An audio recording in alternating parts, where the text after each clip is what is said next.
Oke, kita mulai acara Arang Aktif Live ya.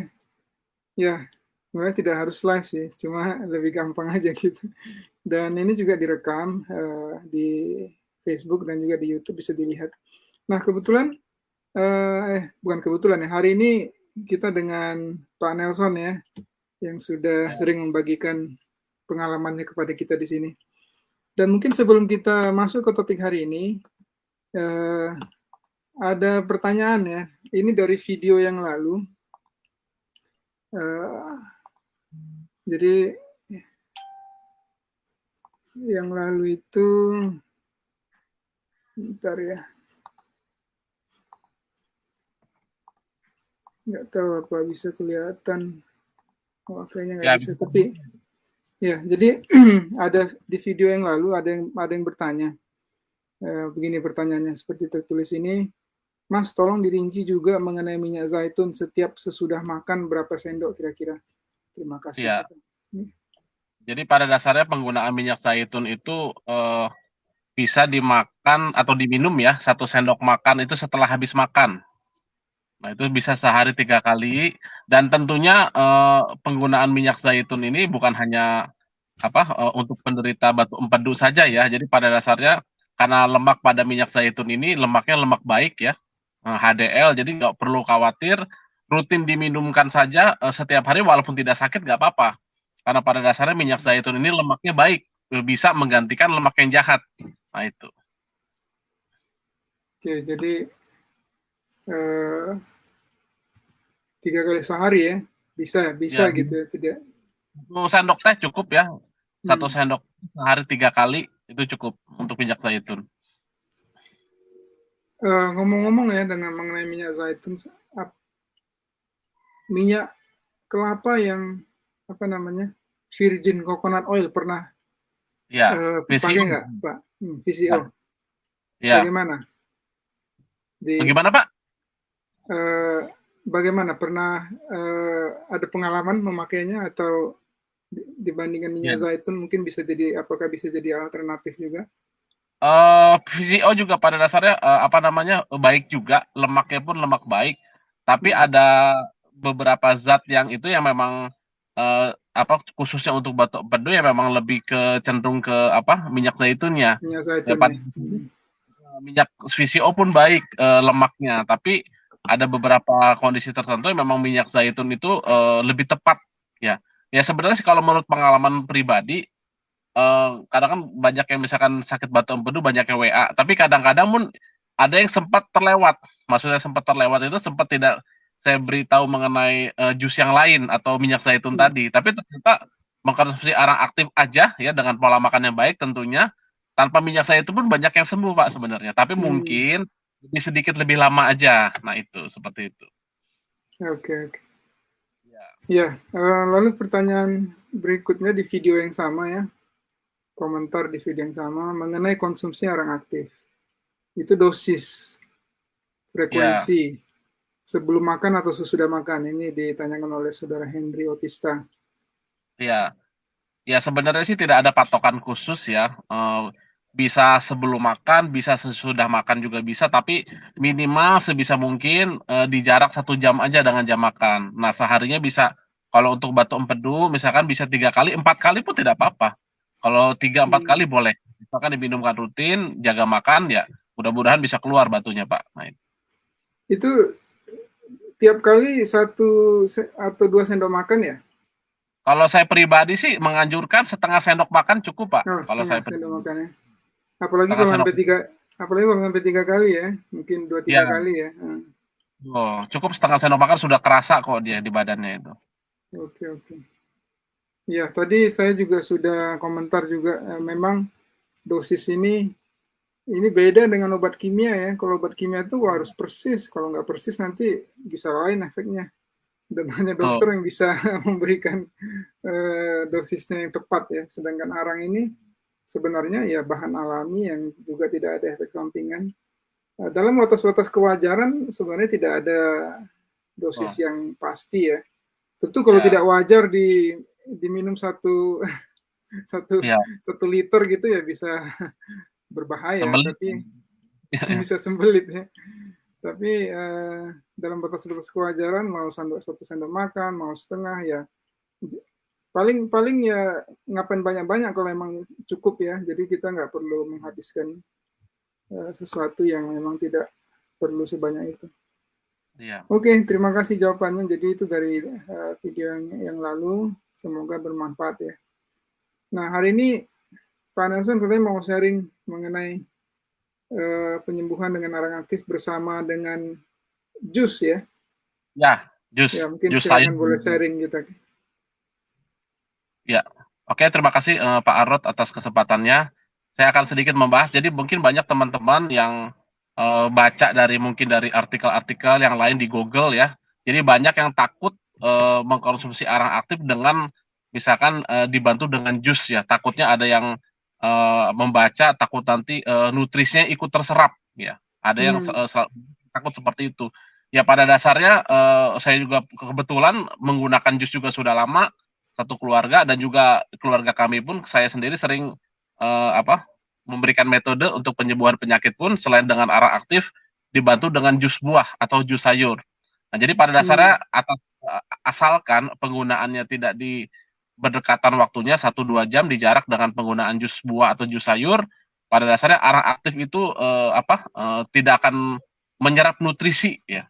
Ya mungkin misalkan ada pun tidak signifikan, jadi nggak berpengaruh dengan kesehatan pada umumnya.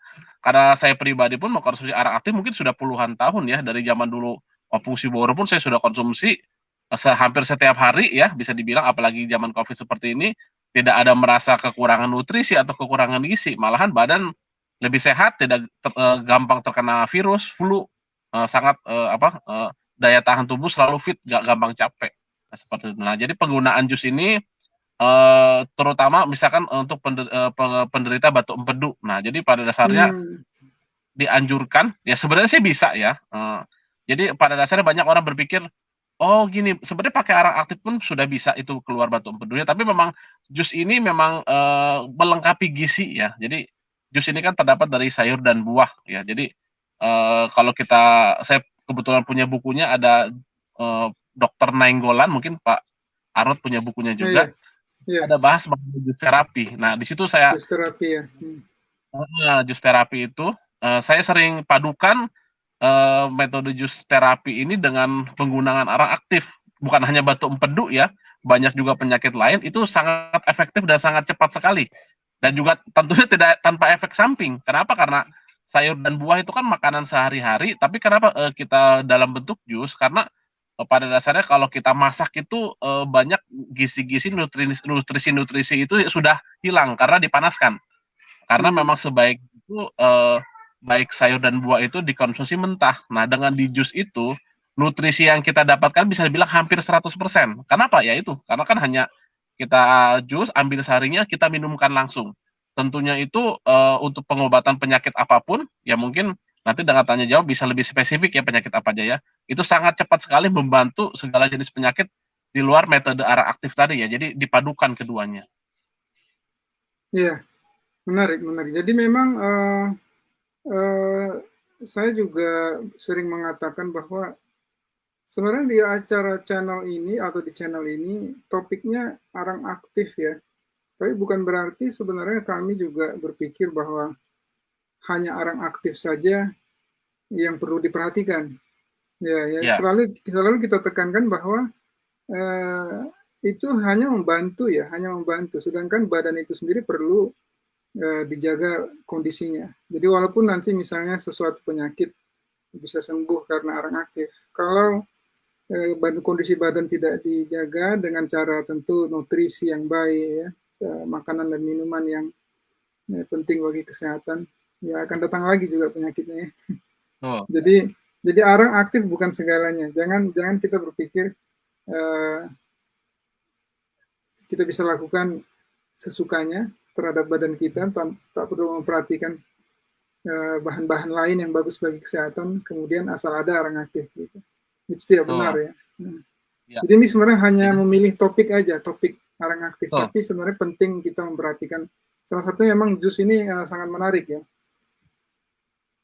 Ya, Jadi pada dasarnya kan kenapa Tuhan ciptakan jenis sayur-sayur buah-buahan yang begitu beraneka ragam, beraneka jenis, setiap musim pun ada jenis makanan apa buah-buahan tertentu Tuhan tumbuhkan itu pada dasarnya untuk kepentingan manusia ya. Jadi pada dasarnya Hmm. setiap jenis sayur buah itu sangat penting untuk tubuh. Jadi nggak ada yang buah tertentu yang penting, buah yang lain nggak penting, tidak. Semua yang buah-buahan dan sayur-sayuran apa yang warnanya bervariasi, jenisnya bervariasi, tentunya kita harus konsumsi. Kenapa? Karena itulah yang pembentukan-pembentukan mineral, vitamin di dalam tubuh kita. Ya, dari kacang-kacangan, biji-bijian, sayur-sayuran, buah-buahan, dan tentunya semakin sederhana diolahnya, itu berarti gizinya itu semakin lengkap. Malah bisa dibilang kalau memang kita bisa konsumsi dengan mentah, ya kita konsumsi mentah. Jadi sangat dianjurkan sekali kita jangan terlalu banyak memakan makanan yang dimasak. Ya kenapa? Karena Hmm. makanan dimasak itu udah banyak kehilangan nutrisi. Ya jadi pada dasar kenapa seseorang itu terkena penyakit, gampang kena virus, gampang kena bakteri ya contohnya mungkin seperti COVID karena pada dasarnya imun itu kan terbentuk dari gizi yang kita makan ya. Kalau Hmm. kita pelajari lagi ada protein, karbohidrat, vitamin, mineral, air, belum lagi enzim-enzim banyak lagi lah.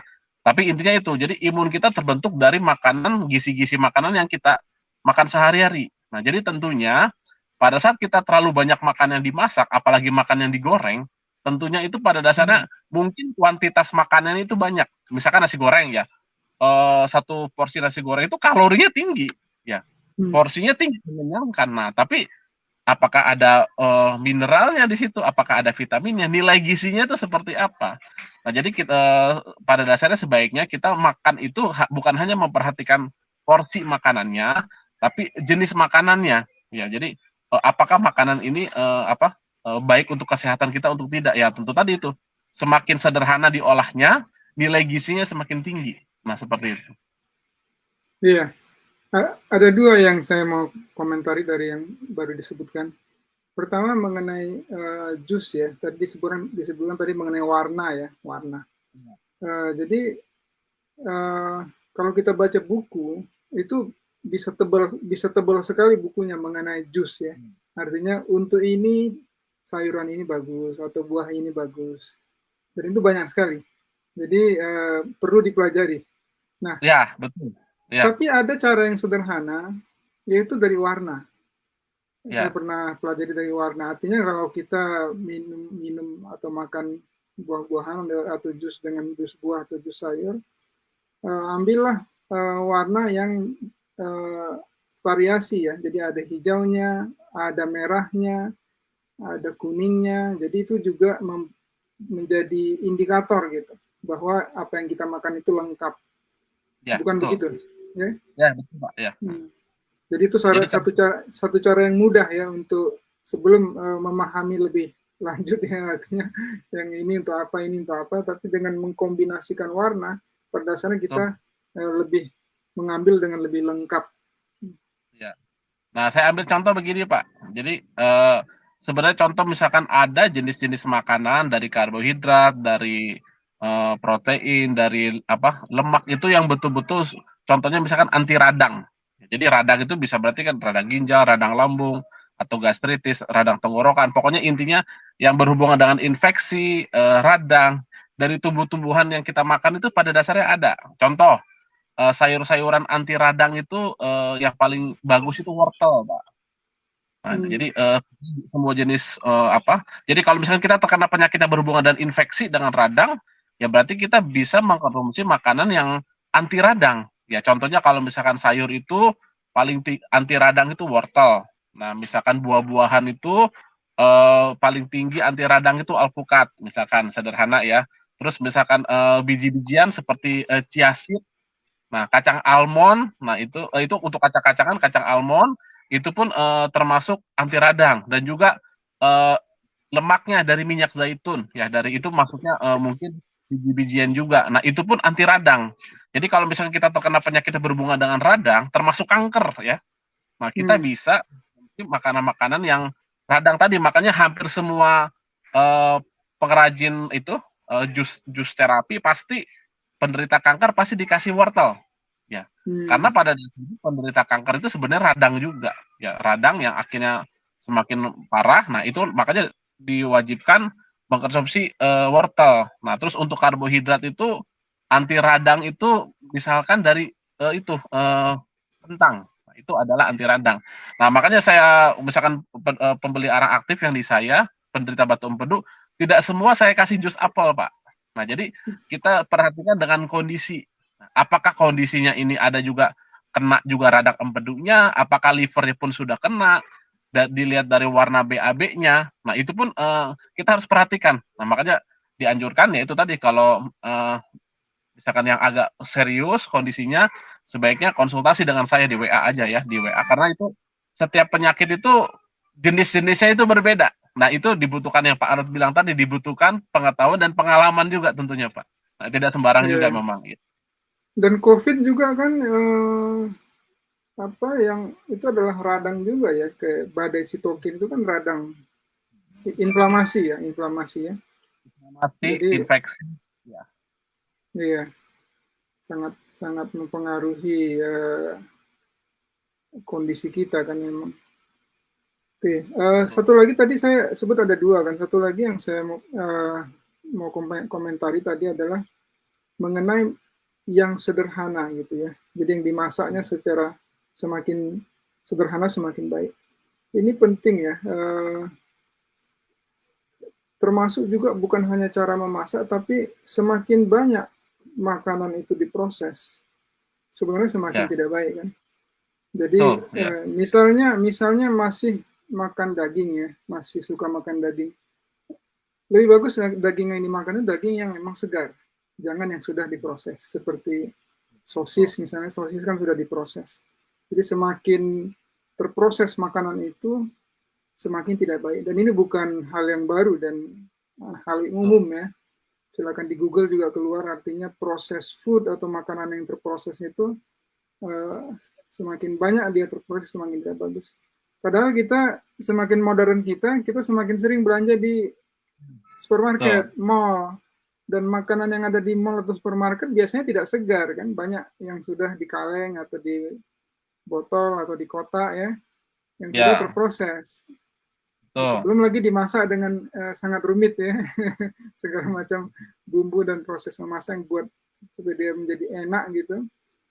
Itulah kecenderungan kita jadi tidak sehat sebenarnya ya.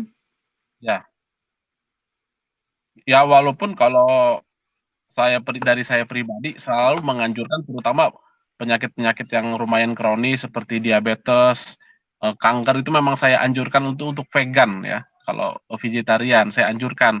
Walaupun memang bagi yang apa, yang tadinya suka makan daging memang agak sulit tapi minimal saya anjurkan memang penggunaan makanan daging itu diminimalisir ya. Karena pada dasarnya daging itu pada dasarnya sifatnya asam juga, Pak. Nah, itu lebih sulit Hmm. dicerna dan tentunya kalau dikonsumsi berlebihan itu akan menimbulkan berbagai macam penyakit. Jadi ya saya anjurkan lebih perbanyak sayur dan buah ya. Kalau di dalam ilmu gizi di Indonesia sekarang pun berbentuk kerucut itu yang atasnya itu yang bisa dibilang yang paling tidak penting itu kayak seperti daging, susu.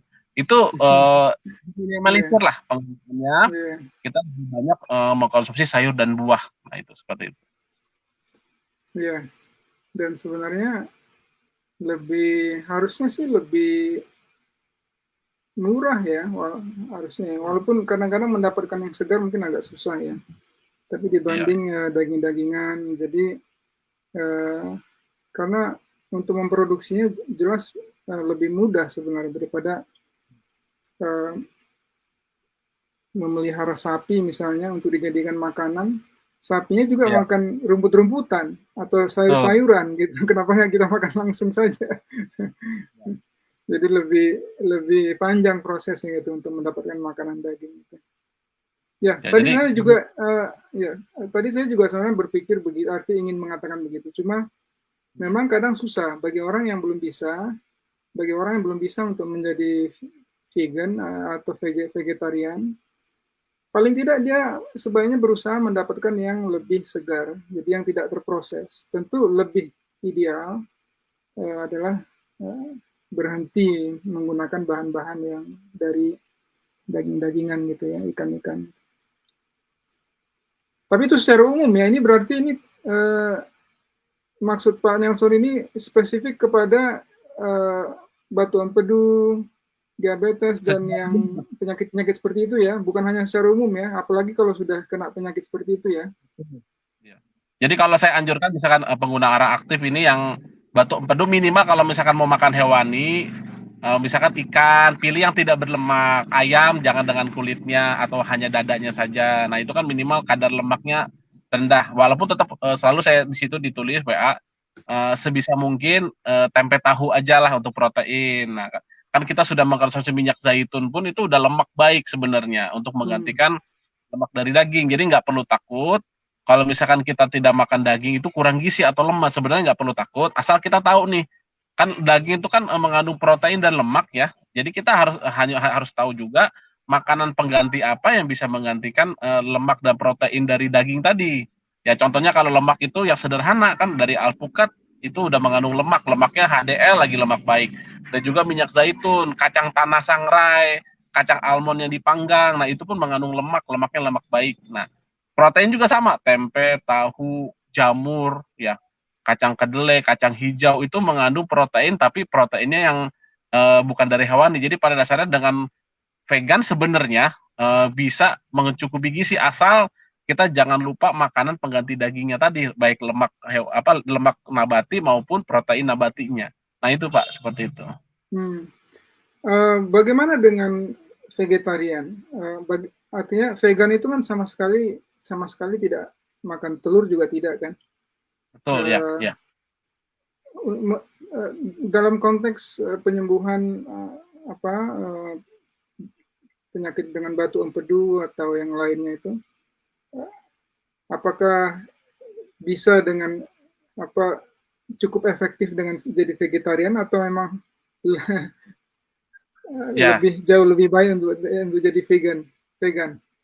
Ya tentunya lebih saya anjurkan tetap vegan ya, karena kan lemak dari hewani itu kan lemaknya jenuh ya, LDL ya. Jadi pada dasarnya saya anjurkan, walaupun tetap yang mungkin minimal pada saat belum sembuh Pak, minimal lah. Jadi misalkan pengobatan masih ada batunya, kalau bisa vegan. Nah misalkan setelah sudah sembuh, mau makan pun ya walaupun diminimalisir ya bolehlah sesekali istilahnya, tapi tentunya kita lebih pilih cara pengolahan dagingnya seperti Pak Ano tadi yang daging segar.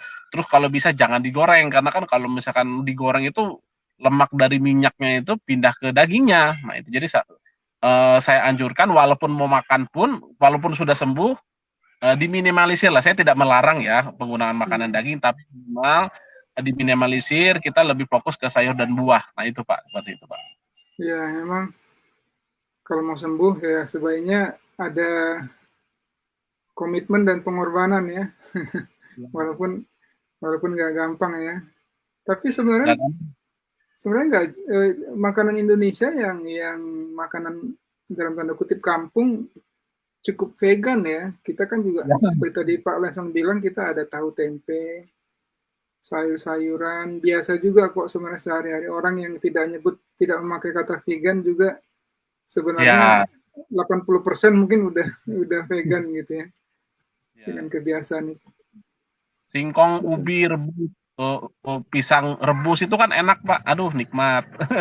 Misalkan kacang bisa disangrai, terus kacang tanah mentah pun yang masih segar dari kebun itu pun enak sekali Pak. Dibuat salad itu di blender, dicampur dengan sayur, pakai minyak zaitun, jeruk nipis itu enak sekali.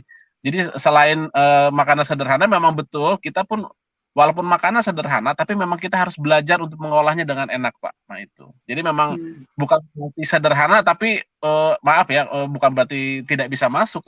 Kita harus belajar juga mengolah makanan sehat, tapi enak gitu. Tidak dan bervariasi tentunya. Nah itu. Iya. Jadi ini penting ya, penting bagi yang ingin sembuh ya. Jadi tidak hanya mengandalkan pokoknya yang kebiasaan-kebiasaan yang tidak baik jalan terus asal ada arang sembuh gitu, nggak begitu ya. Mungkin sembuh sekali tapi akan kembali lagi saya rasa.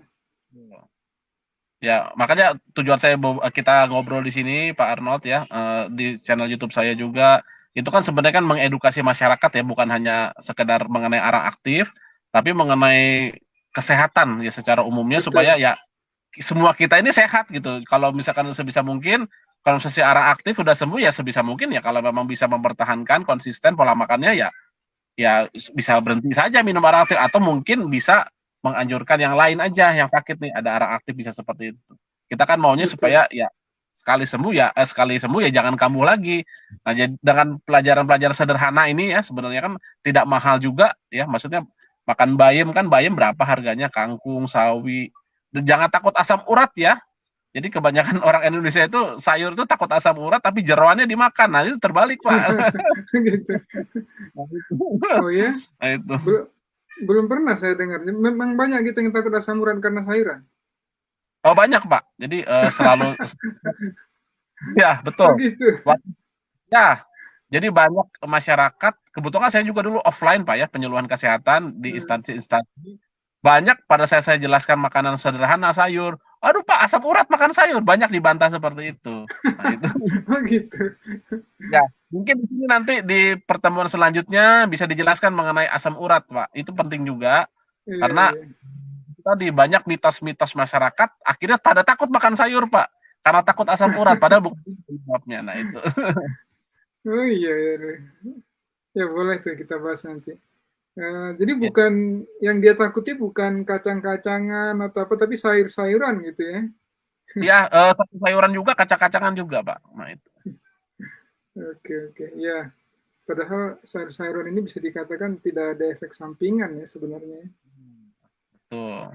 Walaupun ada juga daun yang tidak kita makan ya, tapi pada dasarnya yang kita makan yang kita sebut sayur-sayuran ya tidak ada efek sampingannya. Tuh, Ya, contohnya hmm.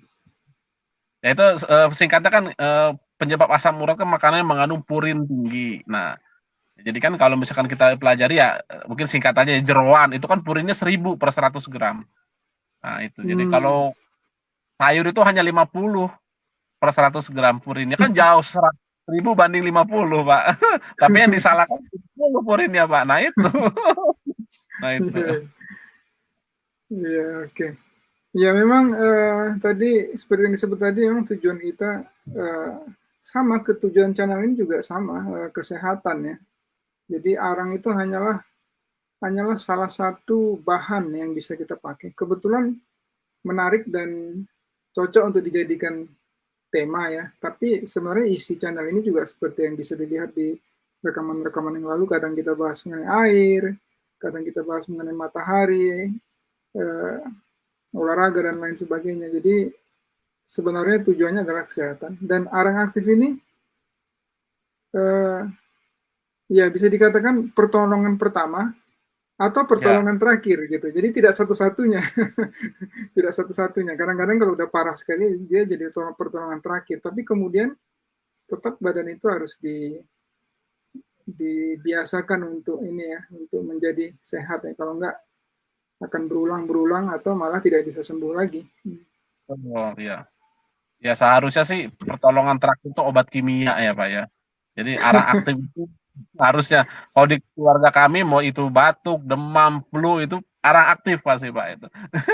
Iya, iya, Mau saya muntah-muntah, diare, radang tenggorokan, amandel itu arang aktif aja Pak. Lambung apa mual, muntah, cepat itu arang aktif Pak.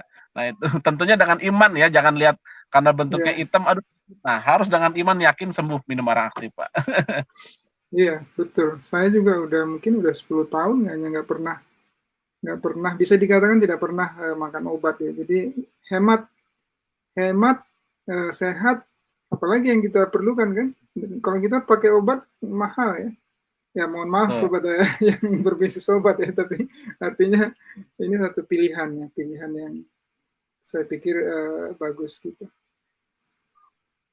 Oke, terima kasih kalau gitu atas pembagiannya. Mungkin menarik tadi mengenai asam urat yang mungkin bisa kita bahas di acara yang berikutnya.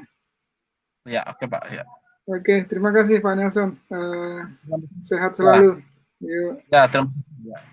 Oke, terima kasih.